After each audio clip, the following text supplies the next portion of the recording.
सी बात करें, अभी 2-3 दिन पहले ऑप्शनल रिमूव हुआ है यूपी पीसीएस से, तो उसे आप किस वे से देखते हैं, पॉजिटिव या नेगेटिव? सर क्या बेनिफिट रहेगा या फिर नेगेटिव, क्या आपका विचार है? मैं तो इसे बहुत ही पॉजिटिव स्टेप के रूप में देखता हूँ, क्योंकि अब जो है वो हर स्टूडेंट को या हर एस्पिरेंट को एक सेम बेंचमार्क पे। सर अगर बात करें कि एनसीईआरटी पढ़ना चाहिए कि नहीं पढ़ना चाहिए, बिना विदाउट एनसीईआरटी नहीं काम हो सकता यूपी सिविल सर्विस एग्जाम में, इस पर आपका क्या वे? अभी जिला पंचायत में वर्क ऑफिसर के रूप में काम कर रहा हूँ। पीसीएस 2019 से मेरा सिलेक्शन इसमें पोस्ट पे हुआ था। ये थोड़ा सा बात करेंगे सर, इससे पहले भी बहुत 3 इंटरव्यू यूपीएससी में दिए हैं और 4th अटेम्प्ट पीसीएस में, तो फाइनली अगर बात करें तो क्या क्या कमियां रहीं, मिस्टेक रहीं जिससे आपका एक अच्छी रैंक में नहीं हो पाया, तो क्या कहा जा सकता है? दोस्तों नमस्कार, मेरा नाम है मंजीत। जैसा कि आप लोग जानते हैं कि यूपी पीसीएस का इंटरव्यू चल रहा है, इसलिए अभी भी सर आए इंटरव्यू देकर वो सारी चीज़ें कवर करेंगे, चाहे करंट अफेयर्स हो, ऑप्शनल हो, चाहे एजुकेशन बैकग्राउंड हो। तो सर हमारी तरफ से, हमारे व्यूवर्स की तरफ से आपको ढेर सारी शुभकामनाएं। Thank you sir. पहला क्वेश्चन आपसे यही रहेगा कि आपका नाम क्या है और आपका होम डिस्ट्रिक्ट क्या है? मेरा नाम शिवाल तिवारी है, मेरा होम डिस्ट्रिक्ट प्रयागराज है। सर आपका मीडियम और ऑप्शनल क्या रहा? मेरा ऑप्शनल हिस्ट्री था और मीडियम इंग्लिश।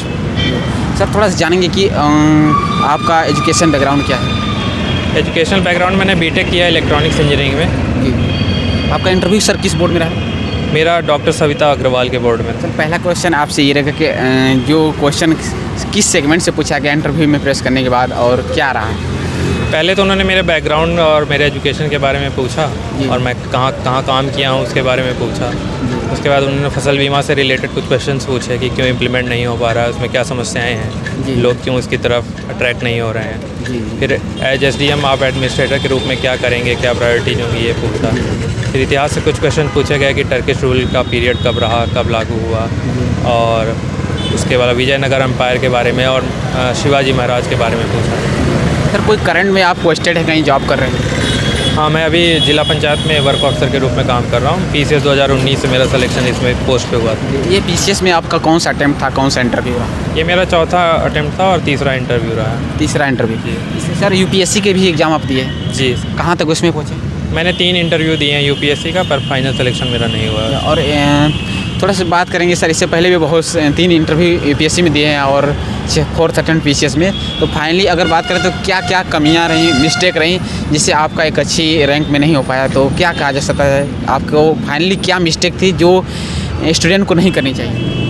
देखिए, मुझे लगता है कि जनरल कैटेगरी में तो टॉप रैंक लाने के लिए थोड़ा आपका लक भी फेवर करना चाहिए, क्योंकि कंपटीशन बहुत हाई रहता है। पर फिर भी मुझे लगता है कि हार्ड वर्क तो सबसे पहला प्रायोरिटी है कि वो होना ही चाहिए। आपके पास कोई और ऑप्शन नहीं है कि आप बिना मेहनत किए आप कुछ पा सकते हैं। और स्केलिंग का भी थोड़ा मुद्दा रहा है कि अलग अलग ऑप्शनल में, जैसे मुझे खुद एक साल हिस्ट्री में बहुत कम मार्क्स मिले, अगले साल बहुत ज़्यादा मिले, तो ये सब फैक्टर्स भी रहते हैं कि कभी आपको जीएस में लिबरल टीचर मिल जाते हैं, कभी स्ट्रिक्ट मिल जाते हैं, तो मार्क्स बहुत वेरी करते हैं आपके। और 20-30 नंबर भी अगर आपके इधर उधर हो गए तो आप एसडीएम की जो पोस्ट है उसको मिस ही कर जाएंगे। सर थोड़ा सा बात करें, अभी 2-3 दिन पहले ऑप्शनल रिमूव हुआ है यूपी पीसीएस से, तो उसे आप किस वे से देखते हैं, पॉजिटिव या नेगेटिव? सर क्या बेनिफिट रहेगा या फिर नेगेटिव, क्या आपका विचार है? मैं तो इसे बहुत ही पॉजिटिव स्टेप के रूप में देखता हूँ, क्योंकि अब जो है वो हर स्टूडेंट को या हर एस्पिरेंट को एक सेम बेंचमार्क पे देखा जाएगा। पहले क्या होता था कि अलग अलग ऑप्शनल में कहीं सवाल टफ आ रहे हैं, कहीं ईजी आ रहे हैं, किसी के टीचर स्ट्रिक्ट है मार्किंग में, कहीं स्केलिंग में ज़्यादा मार्क्स मिल जाते हैं, कहीं कम मिल जा रहे हैं। तो ये सब समस्याएं बहुत पहले से थी, लोगों की डिमांड भी थी कि इसको हटाया जाए, और इसको हटा के मुझे लगता है बहुत अच्छा स्टेप लिया गया है कि अब सबको सेम बेंचमार्क पे टेस्ट किया जाएगा। तो जो रियल डिजर्विंग कैंडिडेट्स हैं उनको सिलेक्शन होगा, मेरा हो या ना हो उससे मैं नहीं सिलेक्शन को मैटर करता, लेकिन जो भी डिजर्विंग है उनको, जिसके साथ अन्याय हुआ ऑप्शनल को लेके या जीएस की मार्किंग को लेके, तो मुझे लगता है उनके लिए एक अच्छी खबर है। सर सिचुएशनल बेस्ड क्वेश्चन है बोर्ड मेंबर द्वारा, जो एसडीएम बनाकर डीएम एसपी डीएसपी बनाकर। जिस सिचुएशन क्वेश्चन में एक मुझसे ये पूछा गया कि एक बहुत बड़ी इंटरनेशनल ब्रांड अगर अपना मॉल 24/7 खोलना चाहती है 24 आवर्स के लिए, तो एज एसडीएम आपका जो मेन कंसर्न है वो क्या रहेगा? सर आपने रिप्लाई क्या दिया? प्लीज़, कई बार कमेंट्स में लोग करते हैं कि सिचुएशनल क्वेश्चन के रिप्लाई भी पूछ लिया। मैंने उसमें अलग अलग रिप्लाई देने का प्रयास किया, लेकिन जो पूछने वाले मेंबर थे वो संतुष्ट नहीं हुए। वो कुछ विशेष पॉइंट की ओर अट्रैक्ट कराना चाह रहे थे, क्योंकि वो 24 आवर्स ओपन रहेगा। मैंने जो मेन लगा कि एक इंटरनेशनल ब्रांड है, तो जो लोकल वहाँ की इंडस्ट्रीज हैं या लोकल काम करने वाले हैं उनके जॉब वगैरह का प्रॉब्लम होगी, या सुरक्षा दृष्टि से जो अग्निशमन वगैरह के फायर वगैरह की प्रॉब्लम्स हैं वो हो सकती है। पर उनका मुख्य उद्देश्य ये था कि वो किसी और बिंदु की ओर पॉइंट ले जाना चाह रहे थे, जिसको मुझे समझ में नहीं आया, तो मैंने उसका उत्तर देने में असमर्थ रहा मैं। सर अगर बात करें कि एनसीईआरटी पढ़ना चाहिए कि नहीं पढ़ना चाहिए, बिना विदाउट एनसीईआरटी नहीं काम हो सकता यूपी सिविल सर्विस एग्जाम में, इस पर आपका क्या वे?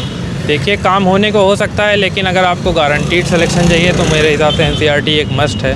जी। बहुत लोग स्किप करके भी प्री या वो निकाल लेते हैं, लेकिन कई बार वो फिर मेंस में समस्या करती है, और जो बेसिक कॉन्सेप्ट्स होते हैं वो आपको इंटरव्यू तक पूछे जाते हैं, तो वो आपको एनसीईआरटी के बुक्स में ही मिलेंगे। तो मेरे हिसाब से एक फाउंडेशन की तरह जो है एनसीईआरटी बहुत ज़रूरी है, क्योंकि अगर आपके कॉन्सेप्ट शुरू में सही बन गए तो मुझे लगता है उसके ऊपर ऐड ऑन करना या फैक्चुअल इन्फॉर्मेशन उसके ऊपर बिल्ड करना इतना डिफ़िकल्ट काम नहीं है। लेकिन अगर आपने एनसीईआरटी को मिस किया तो बहुत सारे जो बेसिक कॉन्सेप्ट्स हैं वो आप मिस कर देंगे, तो अगर कहीं सरल सवाल भी आएगा उससे रिलेटेड तो हो सकता है आप गलत कर दें। थोड़ा एक क्वेश्चन और जानेंगे सर आपसे कि आप 3 टाइम्स यूपीएससी में इंटरव्यू दिया, 3 टाइम्स जो है कि पीसीएस में, 6 टोटल आपने 6 टाइम्स जो है इंटरव्यू दिए। तो इंटरव्यू को प्रिपेयर करने के लिए क्या क्या कीज पॉइंट बताइए, कैसे प्रिपरेशन करें और जिससे बेस्ट मार्क्स मिले? देखिए, बेस्ट मार्क का तो इसमें भी चूँकि बहुत जैसे ऑप्शनल में वेरी करता है, वैसे यहाँ बोर्ड के हिसाब से और उस दिन आपका कैसा दिन रहा, कैसा क्वेश्चन पूछा गया, उससे काफ़ी वेरी करता है। लेकिन फिर सर जो बेसिक इन्फॉर्मेशन है वो आप बताइए। बेसिक ये है कि आपका जो बेसिक जो आपने पढ़ा है उसको आप अच्छे से रिवाइज करके जाएं। करंट अफेयर्स की तरफ ज़्यादा ध्यान रखें, क्योंकि उससे क्वेश्चंस पूछे जाते हैं। आप जो भी पढ़ रहे हैं, जो भी सब्जेक्ट है, उसका एक करंट जो आप सोसाइटी में रह रहे हैं और जब भी आपके इर्द गिर्द हो रहा है उससे लिंक करने की कोशिश करें, क्योंकि कई बार इस तरह के क्वेश्चंस पूछे जाते हैं। उसके अलावा बहुत लोगों को मॉक भी देना चाहिए, एक उससे उनकी तैयारी हो जाती है, और एक सिटिंग पोस्चर या जो वहाँ पे इंटरव्यू में जो कन्वर्सेशन है उसकी एक आदत भी लग जाती है, तो मॉक भी दिया जा सकता है जिसको लगता है कि उसको ज़रूरत है। और मेरे हिसाब से तो जो भी आपके आसपास करंट अफेयर्स और इंटरव्यू के जो पुराने क्वेश्चंस पूछे जा रहे हैं, आप उसी को उसको देखिए और उसको उत्तर देने का प्रयास करिए।